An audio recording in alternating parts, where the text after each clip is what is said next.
બોલે મમ્મી, આજે મારા મમ્મીના ઘરે જવું છે તો હું જાઉં? હું આજ સાંજ સુધીમાં પાછી આવી જઈશ. અરે ગાંડી, તારે તારા મમ્મીના ઘરે જવું છે તેમાં મને હું પૂછવાની જરૂર? તારે જતું જ રહેવાનું.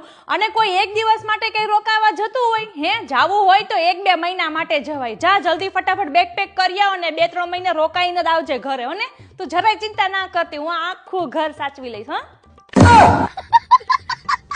બેટા, શું કરે છો? કઈ નહીં સાસુમાં, હું તો છે ને આ કપડાં ધોતી હતી. અરે મેં તને કેટલી વાર કીધું કે તારે કપડાં નથી ધોવાના, હું કપડાં ધોઈ નાખીશ, હું ફ્રી જ બેઠી હોઉં. અને આ બધું કઈ તારા હાથમાં શોભે ખરા? હે, આ તારા કોમળ જેવા હાથને કઈ તસ્તી અપાય? હે, ન જ અપાય ને તો. અને તું 2 અઠવાડિયા પહેલા તું પાર્લરમાં ગઈ હતી, પછી તું પાર્લરમાં જાતી જ નથી. જા એક કામ કર, પાર્લરમાં જઈ આવ અને મસ્ત નખ કરાઈ આવ. અને આમ જોતો ખરા તારો ચહેરો કેટલો ફીકો થઈ ગયો છે. જા મસ્ત છે ને ટન થઈને આવજે. હો ને. આ શું બનાવે છે તું? રસોઈ કરું છું સાસુમાં. મેં તને કેટલી વાર કીધું કે હું આખો દિવસ ફ્રી જ બેઠી હોઉં, તારે મને કહી દેવાનું રસોઈ કરવાનું. જા તું સોફા પર બેસ અને આરામથી ટીવી જો. રસોઈ થઈ જાય ને એટલે તને બોલાવીશ. હો ને, જા. ગુડ મોર્નિંગ સાસુમાં, જય શ્રી કૃષ્ણ.